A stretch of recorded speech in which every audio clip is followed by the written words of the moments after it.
यार एक बात पूछनी थी आप लोगों से। अगर आपको कोई चीज लिखनी होती है तो किस चीज का इस्तेमाल करते हो? पेन का? ओह, अब आप समझदार हो गए हो। लोगों को दिखाना भी होता है ना कि भाई अब हम पेन का इस्तेमाल करते हैं तो अब हम समझदार हो गए हैं। एक बड़ी पोस्ट पर है। पर एक बात बताऊं? हाँ, पहले अपने बारे में बता देता हूं। रेडियो सिटी से मैं आरजे अमन और टाइम अमन की डायरी का। यार जो हमारी जिंदगी का सफर शुरू होता है वो पेन से थोड़ी होता है, वो तो पेंसिल से होता है। स्कूल के दिन याद है आपको? एक जिद होती थी कि यार कब तक लिखेंगे यार, पेंसिल से कब पेन तक पहुंचना है। और पेंसिल छोटी होने के बाद कभी पेन का कैप लगाना या फिर किसी दूसरे इंसान से पेंसिल मांगना। और पेंसिल मांगने के बहाने कभी कभी मोहब्बत का इजहार भी हो जाता था। बट मैं एक बात आपसे ये कहना चाह रहा था कि यार पेन से लिखने के बाद आप अपनी गलतियों को मिटा नहीं सकते, काट सकते हो। बट पेंसिल से लिखने के बाद आप उन गलतियों को मिटाकर दोबारा से एक नई कहानी लिख सकते हो।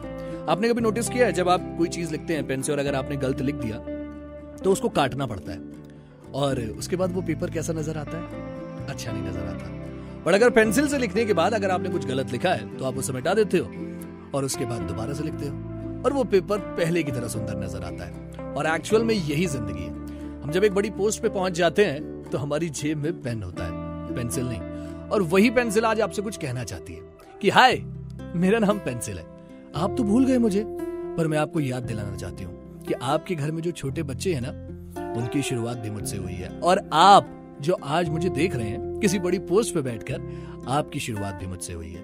मैं ये नहीं कहूंगी कि आप जैसे ऊपर वाली जेब में पेन रखते हैं मुझे भी रखो, पर हाँ अपने बैग में संभाल कर रख लिया करो। कभी लिखो या मत लिखो, कभी अपना नाम गुनगुना लिया करो, कभी कुछ अक्षर बुन लिया करो, पर मुझे करीब रखा करो। बहुत बुरा लगता है कि हाँ मैंने एक इंसान के भविष्य की शुरुआत की और उसने मुझे आधे रास्ते ही छोड़ दिया।